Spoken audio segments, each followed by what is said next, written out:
और बैठक के बाद यूएनएससी ने कोई बयान नहीं दिया। पाकिस्तान के अनुरोध पर ये क्लोज डोर मीटिंग बुलाई गई थी। बड़ी खबर इस बीच निकलकर सामने आ रही है और पाकिस्तान को चारों ओर से मुंह की खानी पड़ रही है। इससे पहले भी पाकिस्तान चीन के पास गया था, अमेरिका के पास गया, रूस के पास गया, लेकिन पाकिस्तान के हाथ कुछ नहीं लगा और पाकिस्तान को बार बार मुंह की खानी पड़ रही है।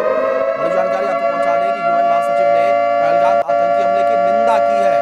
यूएन महासचिव एंटोनियो गुटेरेस की चेतावनी सामने आई है। भारत पाकिस्तान संयम बरते, यह कहा गया गुटेरेस के द्वारा। सैन्य विकल्प समाधान नहीं है।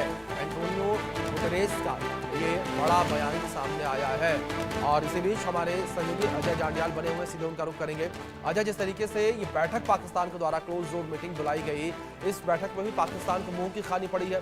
पहले भी पाकिस्तान जो है रूस के पास भी गया था, रूस से भी उसने रिक्वेस्ट की थी कि प्लीज आप भारत को समझा लीजिए, लेकिन रूसी राष्ट्रपति व्लादिमीर पुतिन का फोन प्रधानमंत्री नरेंद्र मोदी के पास आता है और वो बल्कि भारत के साथ खड़े हुए नजर आए। देखिए अभिषेक, एक चीज को समझना होगा कि भारत जो है लगातार इस चीज को लेकर दुनिया को चेताता रहा कि किस तरह से पाकिस्तान और आतंकवाद जो है वो दुनिया के लिए खतरा हो सकता है। और खासतौर पे पाकिस्तान जैसा देश जो लगातार आतंकी गतिविधियों में शामिल रहा, आतंकियों को पनाह देता रहा, आतंकियों को पैदा करता रहा, उस देश के बारे में भारत पहले से दुनिया को आगाह कर चुका है। यही वजह है कि आज यूएनएससी की बैठक में, क्लोज डोर बैठक में पाकिस्तान ने शामिल तो हुआ, बैठक तो करवाई, मगर उसमें कोई नतीजा नहीं निकला, किसी तरह का निष्कर्ष नहीं निकल पाया और पाकिस्तान को अब सुनने को कोई तैयार नहीं है। इसके पीछे की वजह यह है कि पाकिस्तान जो है वो आतंकी हमलों को करवाकर जम्मू कश्मीर को लहूलुहान करता रहा, भारत को लहूलुहान करता रहा। ऐसे में इन चीजों को कौन और कब बर्दाश्त करेगा? इसलिए एक बड़ा फैसला जो है वो भारत का था कि किसी भी तरह से आतंकवाद को बर्दाश्त नहीं किया जाएगा।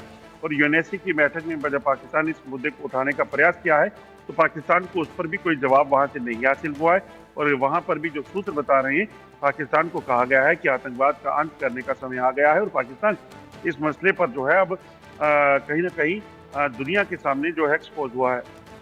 जी बिल्कुल, जाहिर तौर पर दुनिया के सामने जो है एक्सपोज होता हुआ पाकिस्तान नजर आया। लेकिन दूसरी ओर वहीं अगर यूएन महासचिव को लेकर बात करें अजय, तो उन्होंने भी जो पहलगाम आतंकी हमला हुआ उसकी निंदा की है। पाकिस्तान लगातार बिलबिलाता नजर आ रहा है, लेकिन पूरी दुनिया इस हमले को कंडेम कर रही है और दूसरी ओर पाकिस्तान को बार बार मुंह की खानी पड़ रही है। अजय, ऐसे में पाकिस्तान को भी बात समझ में नहीं आ रही, बार बार वो गिड़गिड़ाता नजर आ रहा है, या यूं कहे कि पाकिस्तान का जो डर है वो उसे ये करने के लिए मजबूर कर रहा है।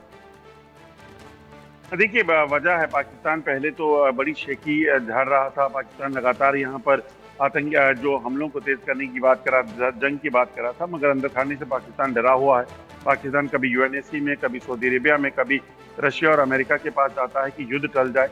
भारत ने अभी तक युद्ध की बात नहीं की है। भारत ने सिर्फ और सिर्फ ये कहा है कि भारत आतंकी और उसके कमांडरों को, उसके आकाओं को जो है वो सजा देगा जो लोग पहलगाम हमले के लिए या फिर बाकी हमलों के लिए जिम्मेदार हैं। ऐसे में अगर पाकिस्तान खुद इस चीज को जानता है कि पाकिस्तान ही वो सरगना है जो